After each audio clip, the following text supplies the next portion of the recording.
Hello and welcome to another of our amazing chats that we have. Today it's the turn of Fred Wright, who's the current British National Road Race Champion. He's a really nice guy, super generous with his time. I really can't fault him. And yeah, I'm really excited to see what he can do in the classics this year.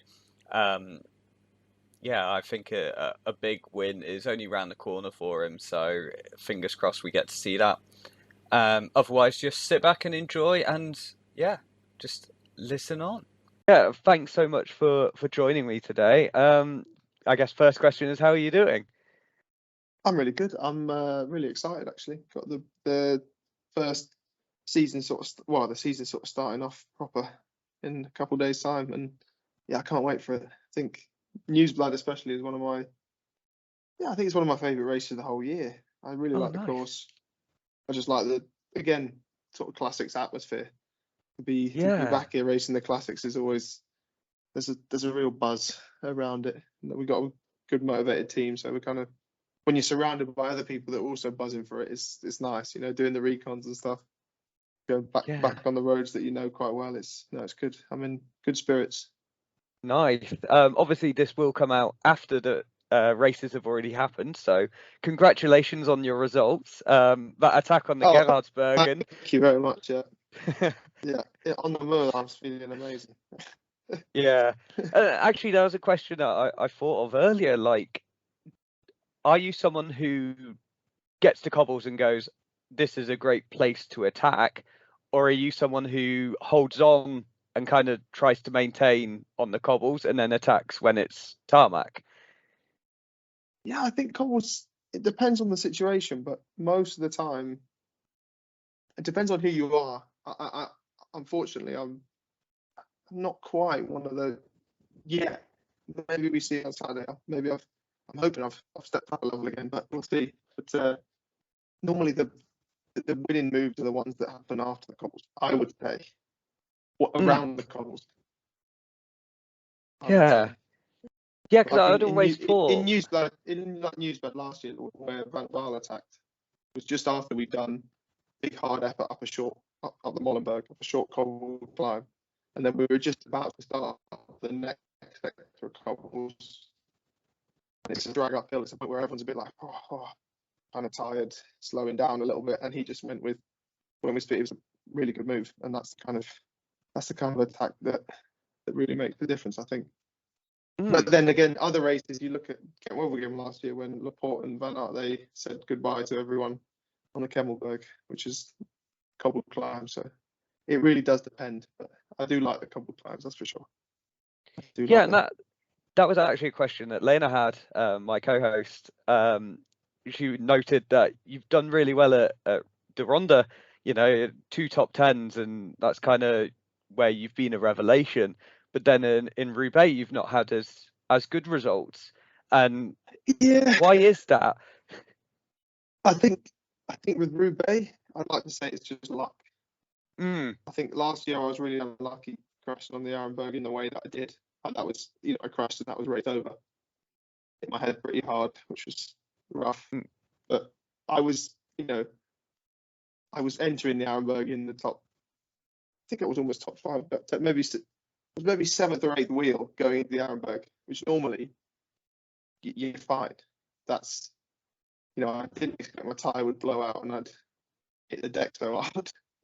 But yeah, normally that's kind of, I would say, I think it would have been a good Roubaix had that not happened, I would yeah, say. So I'm hoping for more of the same. Like even in my first Roubaix, I managed to make the quite big breakaway.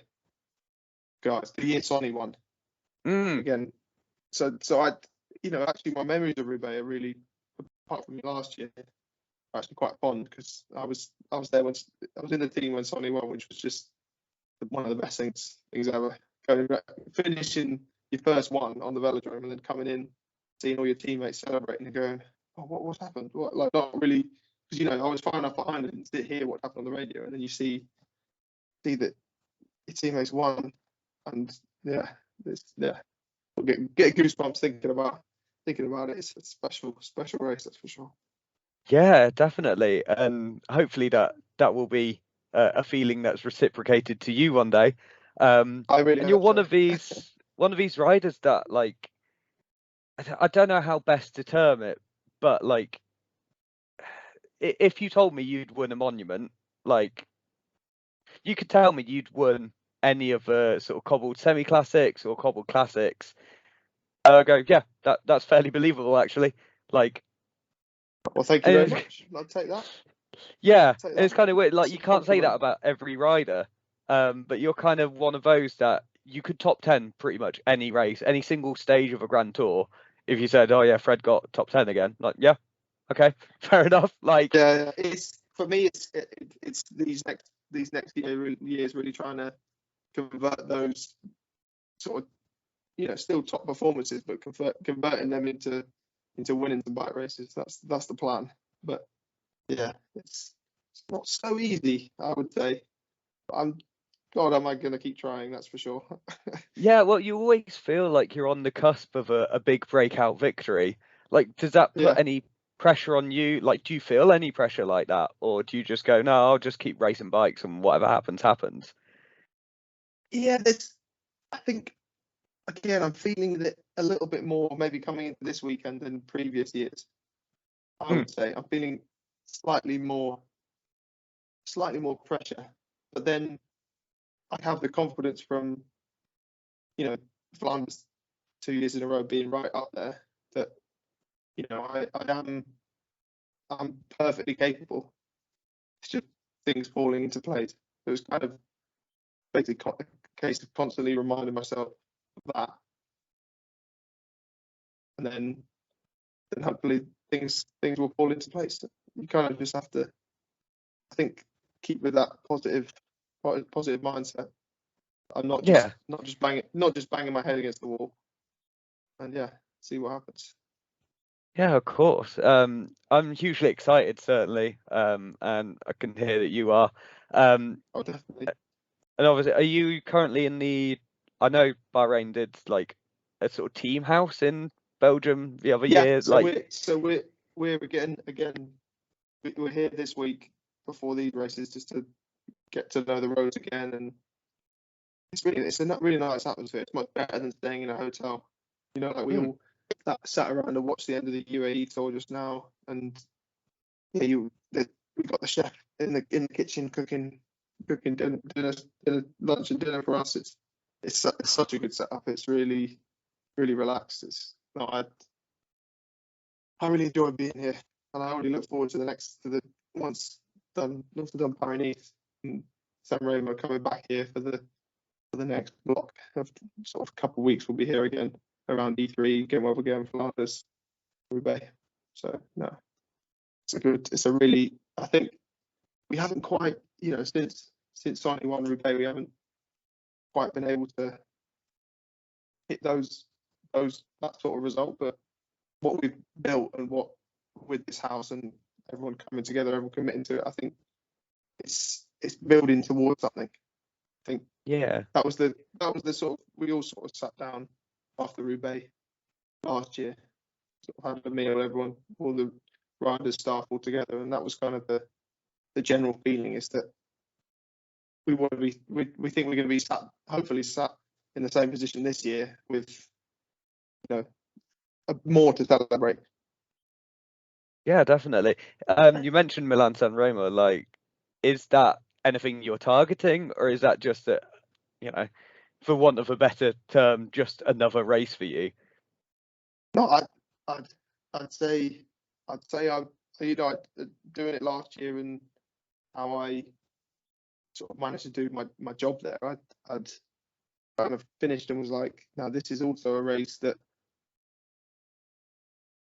there's a possibility. Yeah, Yeah, do you know what I mean? Like I wouldn't say it if it wasn't true. I mean, it's like everyone says it. Yes, it's the hardest one to win, obviously, but yeah, you've it's got one of you've those. got It's like, but at the same time, with the likes of Pogacar rating Flanders and stuff, where it's potentially more about your fully about your physical attributes. San Remo, again, there's another random element, a bit like Roubaix to it. Mm. I say random, I mean like the situations that can occur, not necessarily based off your physical capabilities, that then could lead to something nice. Yeah, and I guess it's one of the hardest ones to win because it's so unpredictable. But that unpredictability makes it easy to win in some regards because a Yeah, lot that's more that's kind of what I'm riders have getting at. a have a That's what chance, I'm don't getting they? at. It's like Roubaix. Yeah, you yeah, I'd say so. Wow. Yeah, Um, Speaking of kind of the unpredictable and races where I feel like a lot of riders have a chance. Looking at the Olympics road race course, like it's very limited teams. There's like what, 5 riders max yeah, um, per nation. That's going to be really hard to control, and it looks like a very kind of just a difficult race to control in general in terms of the parkour. Is the road race something you're targeting? Because obviously I know you have previous track history, so I don't know where your no, allegiances lie at the moment. for me, I'm really kind of trying to base, like, it's almost like the next that comes in the next. You've got this classic block working Mm, up towards that, and then trying to nail leading up to the Olympics. Obviously, I have to be part of that team in the first place, but I'd like to think what the performances to come in the classics will put me in good stead to be in that 4-man team for first and foremost, and then it's a case of, I think nailing I've done it before, doing the Tour de France, like last year, doing the Tour de France and racing the world, and I don't think I got that so right. And I mm, kind of look at that period and I go, oh, I last year, and I know what in the end I finished. Obviously it was such a hard course. I don't know what was potentially possible for me anyway, but I was still quite disappointed with. I kind of wanted more from it, yeah, and I think I kind of know going into this year a bit more about myself, a bit more about how we can plan the training pre-tour, what we do pre after the Dauphiné, what we do after the Dauphiné before the tour, and then what's best for then performing at the Olympics. So yeah, that's like, you got first goal with the classics, second goal, winning the stage of the tour, and then also then going on to try and smash up the road race. But yeah, we'll see how it pans out. yeah, Cycling's not it's not so A plus B equals C all the time. So I'm sure there'll be some curveballs thrown in there, but we shall see. yeah. And you mentioned like the possibility of winning a tour stage. Like, where does that rank in terms of, I guess, importance for you? Like, would you trade that for a monument? Would you trade it for a classics win? Like, what No, I level think of I think race? I think I know that I want to get to the end of my career having won the stage of the tour. I think that's definitely a big goal just in general for me to Mm, be able to keep fighting for stage victories at the tour for the rest of my career. I want, and what other Grand Tour stages as well. I know that I want to be able to do that. That's for sure. But again, to win something like an E3 again, well, we'll get them win on Saturday. I put them on par, I would say. mm. And then obviously Flanders Roubaix, a monument. That's forever. That would be the absolute dream. I'd happily go through my whole career with winning nothing but just one one win in Flanders or Roubaix. That would be the best. Wow. Yeah, I mean, obviously they're some of the most iconic races, so it kind of Yeah. makes sense. Speaking of kind of a legacy that lasts forever, you are the current British champion. No one can ever take that away from you, and that will always be No, no. represented on your collars and your sleeves. Um, Yeah. how did it feel to win that? I remember actually watching it. I think I was in the garden. It was a summer's day. It was really nice. is a little too hot though, so I ended up like passing in and out of consciousness trying to watch Yeah, and just yeah, listen yeah. to commentary.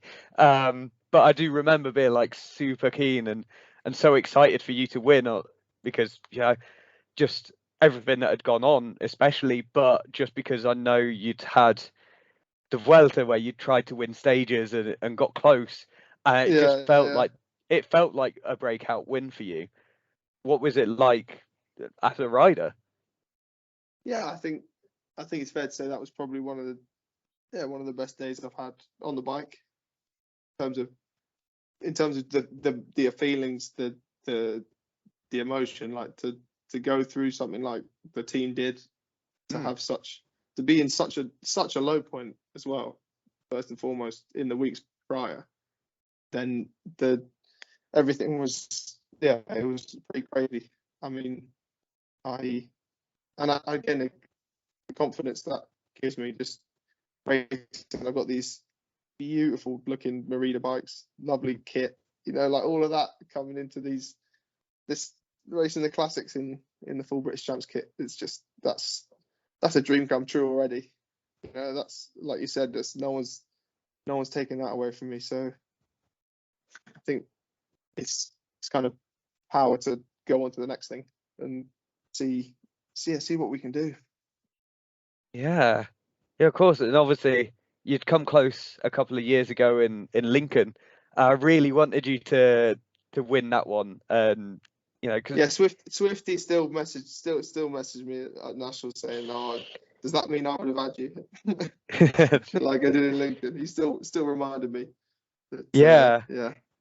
Is there any like pressure that comes with like being national champ that you're like, oh, I've got to represent the bands and race from the front now. I can't just sit in the pack because people will see, you're visible now more so than you were before in just team kit, if that makes sense. Yeah, I think I've just got to use that to my advantage.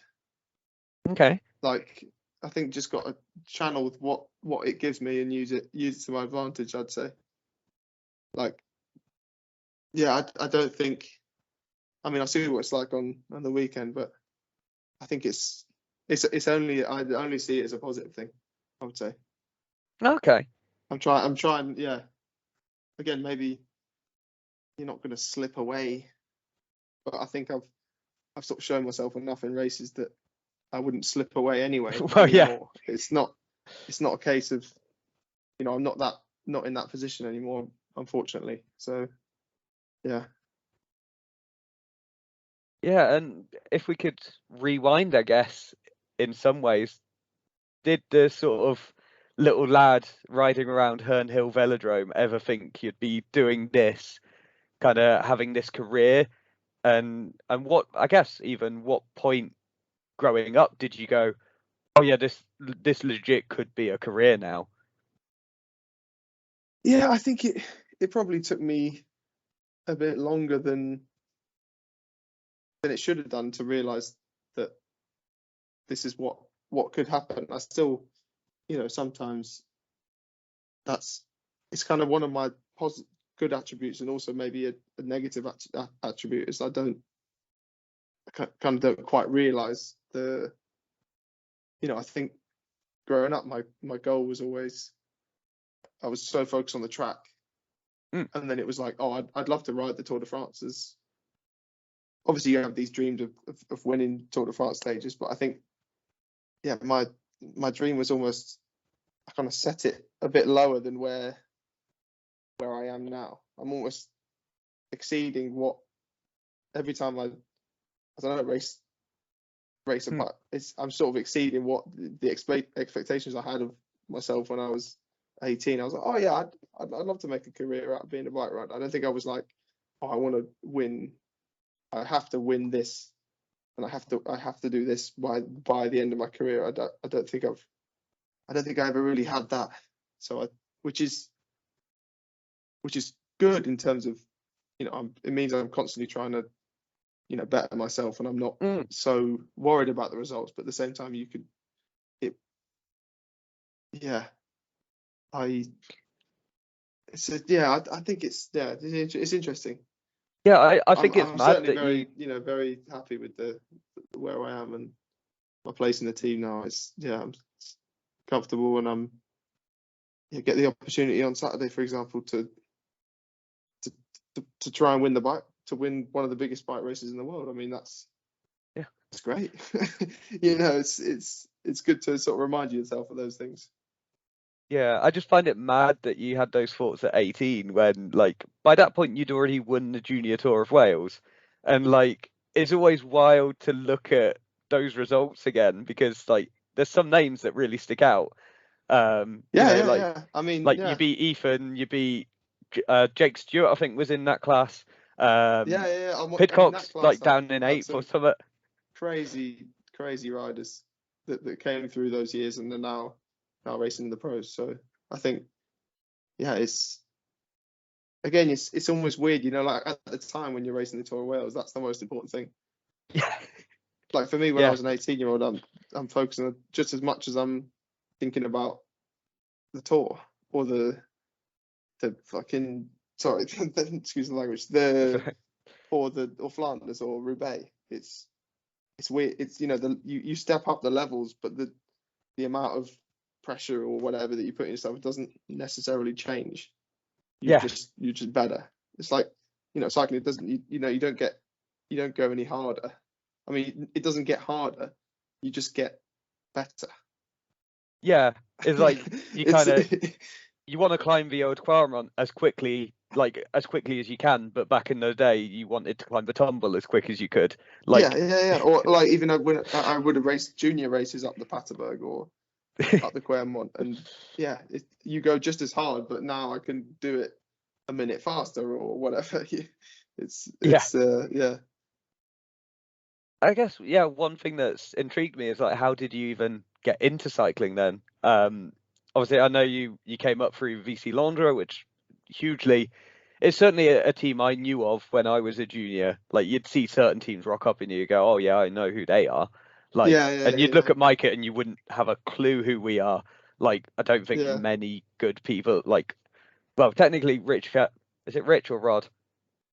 Rod Ellingworth. Um, yeah, came from my club and like is an honorary life member, but like that's about as close as we've got to anyone like anyone famous coming from our club. Whereas yeah, VC yeah, Laundra, like they're well known. But like how did yeah, you even end up getting to there?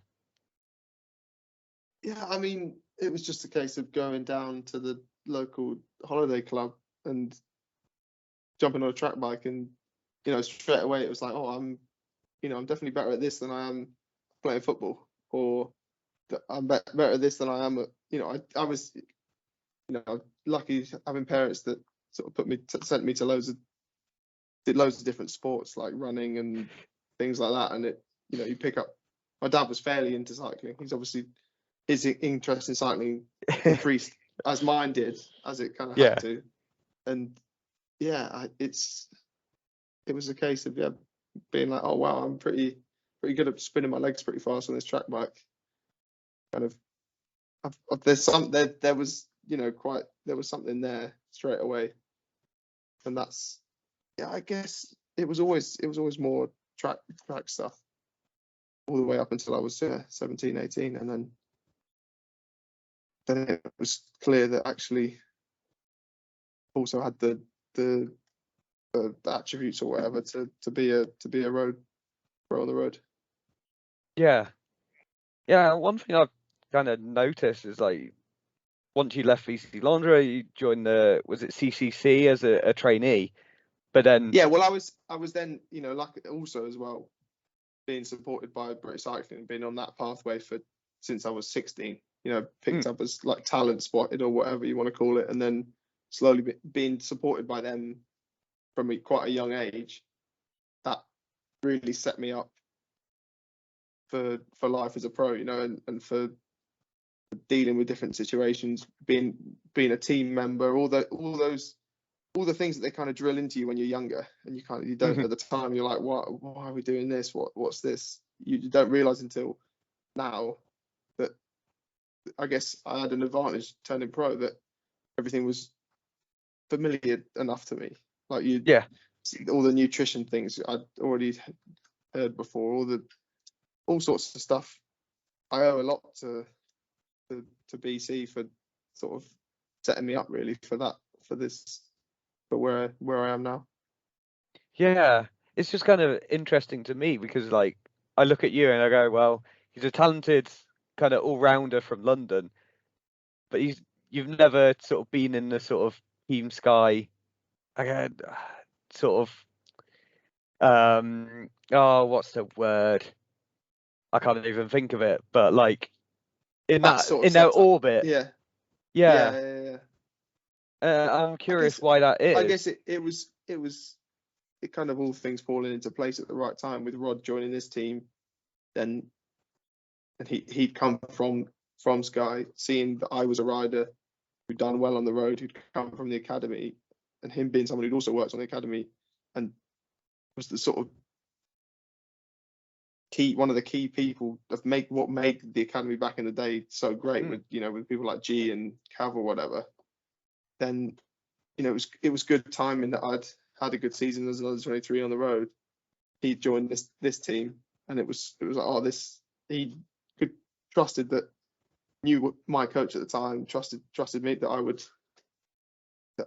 was someone that they'd want to pick up, and since then joining this team I've just become like very much part of the family, I guess. And Yeah, even after Rod leaving, it didn't really change. I still sort of slowly built my way up in the team, and yeah, right now it's definitely the perfect place to be for me. yeah, it almost feels like you're part of the furniture now because you've been with the team for quite so many years. Like, Yeah, yeah, yeah, has yeah. your role changed? Like, are you now trying to be more of a mentor to some of the younger riders joining in, or like, how do you view yourself within the team? Yeah, it's interesting because obviously I'm still not old, still 24, but I Yeah, come here now and I feel older, feel more. Especially I think in Belgium it makes the most difference is how much you know of the courses of the roads. Like I do the recon now of Newsblad, and I could tell you all the different things I've picked up from the last few years, all the little good bits of knowledge of the course, of where you can move up, what climbs coming next, good places to attack, all of that sort of stuff. And I guess, yeah, like you said, mentor, trying to give that information that I have to the guys that don't know it so well, and being mm, more, being able to be completely vocal in a team meeting, like, oh, I think this, and I think, whereas before it was a case of, oh, Fred, this is your job, you've got to do, trying to pick up all the information. I kind of have all that information now, and it's a case of using it and using. There are now other guys, younger guys now that are in the same position I was, who are having to now help me, and mm. it's giving them the information that I had to then help do their job better and help me take the right corner, this one right corner or one left hander into the Molenberg or onto the Holloweg or whatever on Saturday, Yeah. showing them how best to do it. So Oh, awesome. And how do you like, how is your role, I guess, because I assume you're not the only leader within the team. I assume Mate's got quite a prominent role within the classics yeah, team. I think I guess mine's I'm co-leader Yeah. with him. Yeah, which is great. It's feel comfortable in that position, and I kind of I think this year especially trying to just be in the position to win these bike races just as often as possible. Mm. And I know now with all what I've learned from in the past and what learning of the courses and all that sort of stuff, I know that all of that I have is now going to make that so much easier, because you don't get that much better.